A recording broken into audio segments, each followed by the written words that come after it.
Oh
আজি যমুনার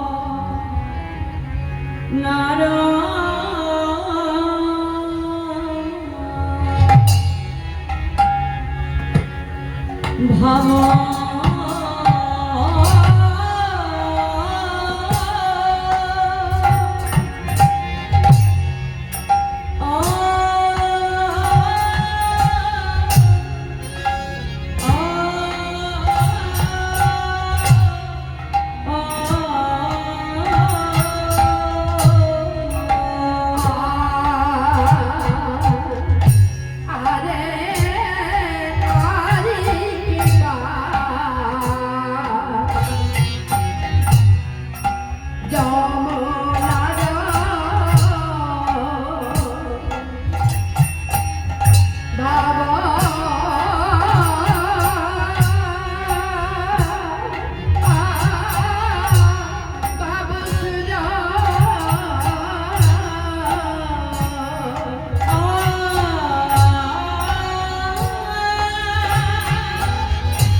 যমুনার ভাব সুর ধ্বনি রে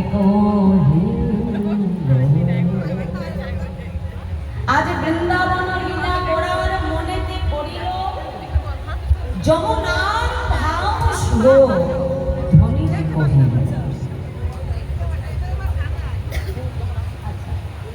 একটি মোবাইল হারিয়ে গেছে। কোনো সহৃদয় ব্যক্তি যদি মোবাইলটি পেয়ে থাকেন, যারা যে পেয়েছেন বা যিনি পেয়েছেন, আমার কমিটির ভক্ত বাবাদের কাছে আপনারা মোবাইলটি জমা দেবেন। হ্যাঁ, একজনের মোবাইল হারিয়ে গেছে, আপনারা যেই পেয়ে থাকুন না কেন মোবাইলটি আমার কমিটির কর্তৃপক্ষের হাতে জমা দেবেন। নেতায় গৌর হরি গৌর হরি। তাই আজ বৈষ্ণব মহারাজ তিনি পদাবলিতে কলমে বললেন, বৃন্দাবন লীলা গোরার মনেতে পড়িল, যমুনার ভাব সুর ধনিরে পড়িল। আজ ভাব নিধি গৌর হরি আমার, আজ ব্রজ ভাবে বিভোর হয়ে মাগো, ভাবের আবেশে সম্মুখে অর্থাৎ মুর্শিদাম নবদ্বীপ মাঝে সুরধনী গঙ্গাকে দর্শন করে ভাবের আবেশে গৌর হরি বলছে, এই হলো আমার সেই যমুনা। তা মহাজন বলছি বলবেন না কেন? কি বাবা, আজকে মহাজন বললে না বলবে না কেন? আজ গৌর হরি ভাবের আবেশে কি করলো জানো না? আজকে বলছে দেখো দেখো গৌরা গৌরা আজ ভাবের আবেশে ছুটে গিয়ে গদাধরের কণ্ঠটি জড়িয়ে ধরে অঙ্গুলি হেলন করে বলছে দেখো দেখো। আজ ভাবের আবেশে গৌর হরি আমার ছুটে গিয়ে কি করলো মা, গদাধরের বামে দাঁড়িয়ে গোবিন্দের মতো করে গদাধরের কণ্ঠটি জড়িয়ে ধরে অঙ্গুলি হেলন করে বলছে চেয়ে দেখো, এই হলো আমার সেই যমুনা। কোন যমুনা জানো? যার তীরে নিরে আমি বিহার করিতা, যার তীরে নিরে আমি কত খেলা খেলেছি, লীলা প্রকাশ করেছি, লীলা প্রকাশ করেছি। শ্রীরাম সুদাম দাম বসুদামকে সঙ্গে লয়ে আর প্রেমময়ী রাধারানীকে সঙ্গে লয়ে কত খেলা খেলেছি, লীলা প্রকাশ করেছি। দেখো দেখো এই হলো সেই যমুনা। মহাজন বলছো, হে ভক্তগণ, তোমরা গৌর হরিকে ভুলে গেলে কি হবে? গৌর হরি তো তোমাদেরকে ভুলেনি। হ্যাঁ, আমরা ভগবানকে ভুলে গেলে কি হবে বাবা? ভগবান তো তার ভক্তকে কখনো ভুলে যায় না। আজকে মহাজন লীলার এক পাশে দাঁড়িয়ে বলছে কেন ভোলেনি জানো? আজ পদাবলিতে কলম দিয়ে বলছে দেখো দেখো বলে, এই তো সেই গো, এই তো সেই গো, এই তো সেই গো, এই তো সেই গো, ছিল নদে, এই তো সেই গো, ওই জগৎ ছিল নদে, এই তো সেই গো, জগে ছিল নদে, এই সেই গো, জগে ছিল নদে, গেল এই তো সেই গো, কাল ঘুচে গৌর হলো, এই তো সেই গো, ওই কাল ঘুচে গৌর হলো, এই তো সেই গো, কাল ঘুচে গৌর হলো, এই তো সেই গো, কাল ঘুচে গৌর হলো,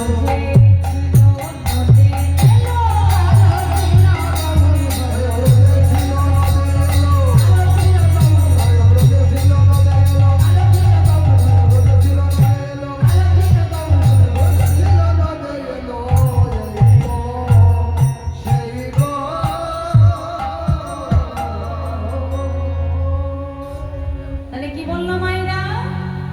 ব্রজে ছিল নদিয়ায় এলো, কালো ঘুচে গৌর। তাহলে ব্রজের যিনি কৃষ্ণ তিনি নবদ্বীপে গৌর হয়ে এসেছে নাকি গো মায়েরা?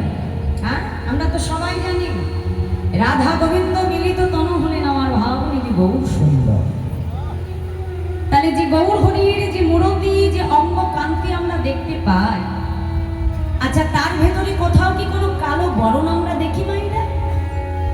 কি গো মাইরা, কথা বলো। আমার মহাপ্রভুর অঙ্গে কোনো কালো বরণ আমরা দেখি? কালো রং আছে? নেই তো। আমার মহাপ্রভুর অঙ্গকান্তিটা কেমন? হ্যাঁ, গৌর বরণ, তাই না? এই যে আমার পলাশদা, একটু আগে শ্রদ্ধেয় দাদা পলাশদা আপনাদের সম্মুখে পদাবলীর ভেতর দিয়ে জানালো, গৌর বরণ করে যতন আমি রাখবো হিয়ার মাঝে। হ্যাঁ, মানে সোনাকে পোড়ালে যেই রং, সেই তপ্ত কাঞ্চনের থেকে উজ্জ্বল উজ্জ্বল হলো আমার গৌর হরির গায়ের বরণ, আমার গৌর হরির অঙ্গকান্তি।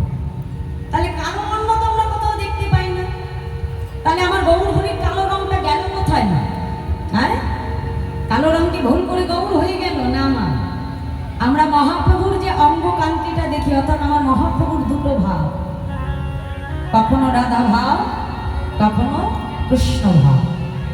আমরা কথায় বলি না যে নদিয়ার চাঁদ আমার সোনার গোরা, অর্থাৎ গোতে আছে গোবিন্দ, রাতে আছে আমার রাধা। দুইতম গৌর হয়ে এসেছিলেন এই নবদ্বীপে। কেন এলেন? কি কারণ হলো যে দুইতম গৌর হয়ে রাধা ভাবকে অঙ্গে ধরে আমার মহাপ্রভুকে নবদ্বীপে আসতে হলো। এটা জানতে গেলে আমাদের একটু মধুময় বৃন্দাবনে ফিরে যেতে হবে। মন দিয়ে শুনি, মধুময় বৃন্দাবনে প্রাণ গোবিন্দ আমার একদিন প্রেমময়ী রাধারানীকে সঙ্গে নিয়ে নিভৃতি নিকুঞ্জ মন্দিরে আজ আমার গোবিন্দ সঙ্গে আছে। হঠাৎ করে আমার গোবিন্দ কি বললেন, রাধারানীকে স্বপ্নের ভেতরে সেই গৌর রূপকে তিনি দর্শন করালেন। আর যেই না আমার রাধারানীর স্বপ্নের ভেতরে আমার মহাপ্রভু অর্থাৎ সেই শ্রীকৃষ্ণ চৈতন্য মহাপ্রভু রূপটি দর্শন করল, দর্শন করবা মাত্রই রাধারানীর ঘুম ভেঙে গেল। আর যেই ঘুম ভেঙে গেল, সঙ্গে সঙ্গে তন্দ্রা ভেঙে গিয়ে গোবিন্দের চরণ কমল যুগল জড়িয়ে ধরেছে। প্রাণনা, প্রাণনা, এই মধুময় বৃন্দাবনে যে রাধারানী তোমায় ছাড়া কিছু বোঝে না, এই মধুময় বৃন্দাবনে যে রাধারানী তোমায় ছাড়া কিছু চেনে না বধূ, বলো। আজ হঠাৎ করে স্বপ্নের মধ্যে কোন পুরুষকে আমি দর্শন করলাম, যাকে দেখবা মাত্র নারীর নারীত্ব বলতে যা কিছু থাকে, যা তো পুরুষ ছিল মান, আমি সর্বস্ব তার চরণে সমর্পণ করলাম। দয়া বলো প্রাণনা, আমি স্বপ্নের মধ্যে কোন মূর্তি দর্শন করেছি, যাকে দেখবা মাত্র আমার মধ্যে যা কিছু ছিল সব আমি তার চরণে নিবেদন করেছি। গোবিন্দ রাধারানীকে ডেকে বলল, রাধে শান্ত হও। আচ্ছা রাধে, তুমি স্বপ্নের ভেতরে যে পুরুষকে দেখেছ, তাকে দেখতে নিশ্চয়ই আমার থেকে সুন্দর। এ গো রাধে, সুন্দর বলেই কিনা তুমি তোমার সর্বস্ব তাকে দিতে পেরেছ নাকি বাবা? এ জগতে আমরা যাকে বড় ভালোবাসি মা, তার কাছেই তো নিজেকে সমর্পণ করি নাকি? হ্যাঁ, তাহলে হয়তো তুমি তাকে ভালোবেসেছ, যার কারণে তুমি নিজেকে তার চরণে সমর্পণ করেছ। সঙ্গে সঙ্গে রাধারানী গোবিন্দের চরণ দুখানা জড়িয়ে ধরেছিল। বধূ, আমি স্বপ্নের মধ্যে যে পুরুষকে দেখেছি বধূ, তাকে দেখতে ঠিক যেন তোমারই মতো, কিন্তু পার্থক্যটা কোথায় যেন বধূ? তোমার অঙ্গে রাজবীজ, আর আমি যে দেখলাম তার অঙ্গে ছিন্ন মলিন বসন। আমি দেখলাম তোমার মাথায় সেই মোহন চূড়া, আর তার মস্তকে যে মুন্ডন করা। বধূ, আমি দেখেছি তোমার হাতে মোহন মুরলী, আর তার হাতে দণ্ড কুমুণ্ড। বধূ, তোমার অঙ্গে বিবিধ অলঙ্কার, তার অঙ্গে যে অলঙ্কার বলতে কিছু নাই। বধূ বলো, বলো এই আমি কাকে দেখেছি যাকে দেখবা মাত্রই নারীর নারীত্ব বলতে যা কিছু আমি তার চরণে বিকিয়ে দিয়েছি। বধূ তুমি শুনে রাখো বধূ, আমি যখন ভাবুরি নিয়ে যমুনায় জল আনতে যাই সবাই আমার দিকে অঙ্গলি হেলন করে বলে ওই যায় কৃষ্ণ কলঙ্কিনী। তারা আমাকে কৃষ্ণ কলঙ্কিনী বলে গালি দেয় বধূ, কিন্তু আমি তাতে কোনো কিছু মনে করি না জানো বলো। আমি মনে করি যে নাম আমার মধুর মধুর নাম আমি জিহ্বায় ঘরে বসে উচ্চারণ করতে পারি না, অন্তত ভক্তের বদনে আমার ভগবানের সেই মধুর নামটি তো আমি শুনতে পারি। বধূ আমার মনে এতটুকু আঘাত লাগে না বধূ, কিন্তু আজ আমার কি মনে হচ্ছে জানো বধূ, এই জগতে বুঝি তোমায় ভালোবেসে আজ আমি সত্যি কলঙ্কিনী হলাম। আজ তোমাকে ভালোবেসে বুঝি সত্যি আমাকে কলঙ্কিনী হতে হলো বধূ। শুনে রাখো বধূ, আজ তোমায় ভালোবেসে যদি আমাকে কলঙ্কিনী হতে হয় আমি মধুময় বৃন্দাবনে ভক্তের দাঁড়িয়ে দাঁড়িয়ে গিয়ে বলবো গো তোমরা এই জগতে কেউ আমার গোবিন্দকে ভালোবেসো না। কেন জানো, এ জগতে যে জন আমার পরাণ বধূকে ভালোবাসে তাকে যে প্রত্যেকটা পদে পদে দুঃখ কষ্ট যন্ত্রণা বেদনা পেতে হয়। এ জগতে যে জন আমার গোবিন্দকে ভালোবাসে তাকে যে কলঙ্কিনী হতে হয়। আজ আমি তোমায় ভালোবেসে সত্যি কলঙ্কিনী হলাম বধূ। গোবিন্দ ছুটে এসেছে রাধে, তুমি শান্ত হও। আসলে স্বপ্নের ভেতরে তুমি যে পুরুষকে দর্শন করেছো রায়ধনী সে আর অন্য কেউ নয়, সে হলাম আমি। কি বললে বধূ? আমি যে পুরুষকে দর্শন করেছি সেই পুরুষটি আসলে তুমি? হ্যাঁ রাধে, কেন তোমার এমন বেশ আমাকে বলো বধূ? কেন জানো রাধে, এই মধুময় বৃন্দাবনে এসে আমার সকল বাসনা পূর্ণ হলো, কিন্তু তিনটি বাসনা যে আমার এখনো অপূর্ণ থেকে গেল রাধে। কি জানো, শ্রীরাধায় প্রণয় মহিমা কি দিন শোভা হইবা শব্দ জনাম মধুরিবা কি দিন শোভা মধুর সখাবচস্য মধুনুভব কি দিন শোভে দিলভা তদ ভবত্র সমজনী সচি গর্ভ সন্গ হরিন্দ। এই যে তুমি যে আমাকে ভালোবাসো রাইধনী, এই যে আমাকে ভালোবেসে যে তুমি হাও কৃষ্ণ কৃষ্ণ বলে আকুল হয়ে কাঁদো, হ্যাঁ গো রাধে, এই জগতের ভক্ত যে আমাকে ভালোবেসে তারা হাও কৃষ্ণ কৃষ্ণ বলে দোলায় গড়া করে যায়, আমি যে ভগবান হয়ে সেটা বুঝতে পারলাম না রাইধনী। কেন এই জগতের ভক্ত আমায় ভালোবেসে তারা দোলায় গড়া করে যায়? কেন তারা আমাকে ভালোবেসে এমন ভাবে আকুল হয়ে কাঁদে রাধে? আমি যে ভগবান হয়ে সেটা বুঝতে পারি না রাধে। মহাজন এক পাশে দাঁড়িয়ে বলল বধূ তুমি বুঝবে কি করে?